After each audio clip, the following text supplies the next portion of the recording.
مردی به همراه همسرش به باغ وحش رفتن. اونا میمونی رو دیدن که با اشتیاق داشت با جفتش بازی میکرد. زن به همسرش گفت چه حیوان رمانتیکی. بعد به قفس شیر رسیدن. شیر نر و شیر ماده از هم جدا بودن.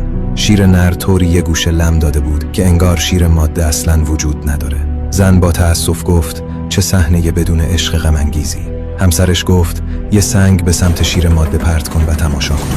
زن یه سنگ به شیر ماده پرتاب کرد و شیر نر برای دفاع از جفتش غرش مهیبی کرد.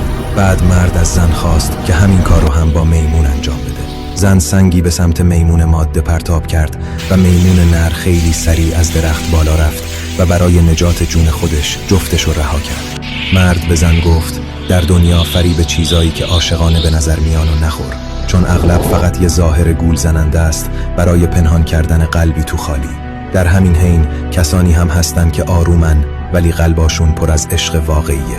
گول عشق میمونی مردم و